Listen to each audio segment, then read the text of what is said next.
My name is Gabor Szanto. I'm the writer of the original short story and the screenplay writer of 1945, the new movie released in November 1st. Two Orthodox Jews appear on an August day in 1945 in a small Hungarian village, and their presence turned upside down everything because the villagers believe they come for a very concrete purpose, and the bad conscience, the feeling of guilt start to work in all over the village because they took the property of the deported Jews who were sent to Auschwitz or other extermination camp 1 year before. The director's name is Ferenc Török. We had the great opportunity to live in the same street in Budapest. Our lodges was across the street in front of each other, so we knew each other.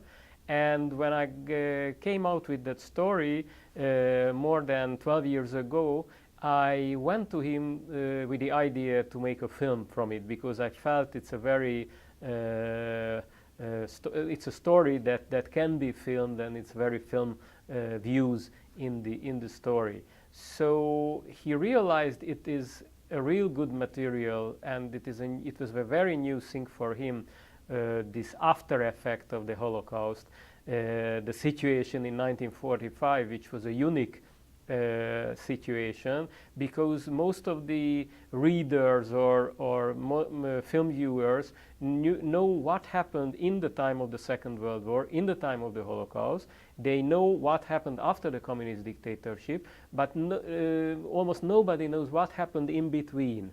And this unique situation, the unique time, and the powerful story as he reflected on, made him believe it has to be filmed.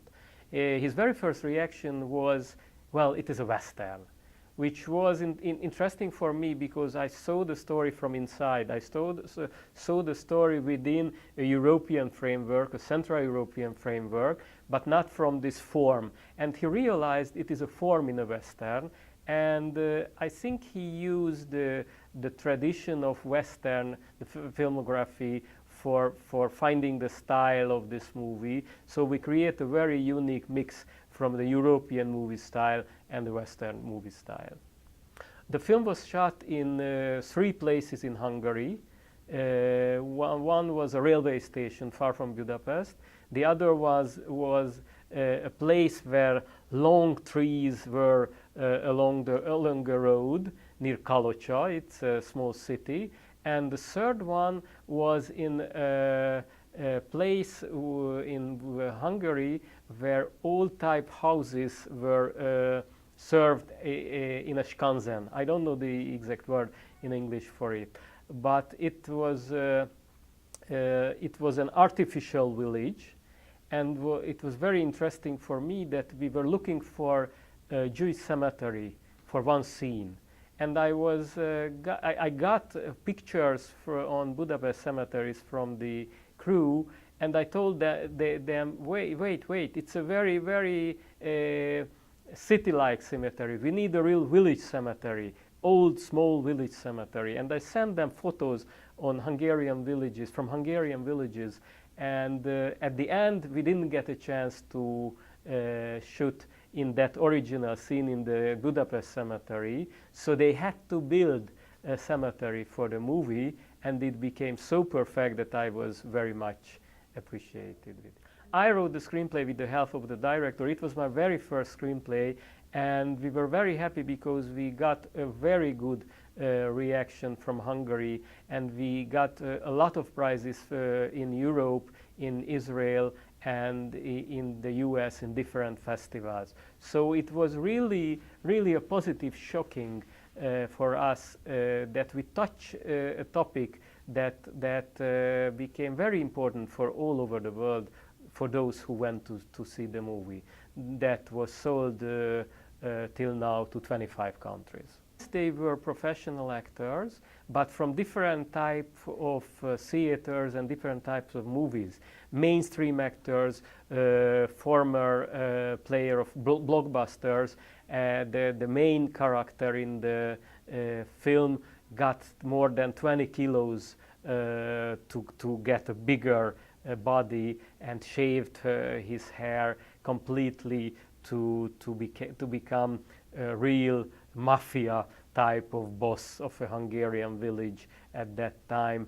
And we have avant-garde actors in the film, a dancer who became the player of the Orthodox Jew, for whom the moving of his body, it's very important. And what is very important for us, we get a lot of reaction from all over Europe. The people told, for example, when we won a festival in the Netherlands, they told us, this is our story, because survivors came back from Auschwitz and from other camps to the Netherlands, to Amsterdam, and they found the same situation like Hungarian Jews, that somebody else lived their houses. So the drama, what we put into in a Hungarian context in our film, it's a real European drama, and the audience felt it and feel it, that this is their stories too. I wrote a lot of stories on the after effect of the Holocaust, or post-Holocaust stories. I always interested in what happened after the war, after the Second World War, after the Holocaust. What happened with the Jews coming back to Europe, to their home place, whether there is a home place or not, they cannot live there anymore. I wrote stories and novels on the situation in the communist dictatorship under the 40 years in Hungary, and what was the situation with the survival Jews who participated in the communist regime, and with those who were underdogs, who were under suppression because of their religion, because of their Zionist belief, because they wanted to emigrate from the country to Israel. So I was always interested in these topics, and of course, I wrote not just on the time of the communists, but contemporary topics right after the political changing, after the '89 political changing, the so-called Velvet Revolution. What is the situation now in Hungary, in Europe, with Jewish identity? Is it possible to rebuild some kind of traditional lifestyle? Is it possible to find a way for a modern Jewish identity, a balanced identity, to be European, to be Jewish, and other. I have a novel that were translated, 3 chapters were translated into English and published in Tablet magazine, New York, online, and in Moment magazine, Washington. The novel's title is Kafka's Cats. It's a fictional story. What if Kafka didn't die in 1924? What if he just escaped from a family by the help of therapy by Freud?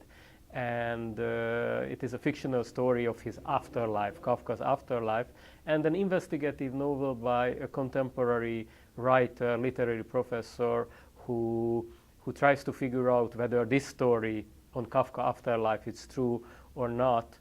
And he investigates all around Europe and in Israel, where the Kafka trials take place, the trials of Kafka's manuscripts, which was a very interesting trial, and in a way he becomes involved in this trial.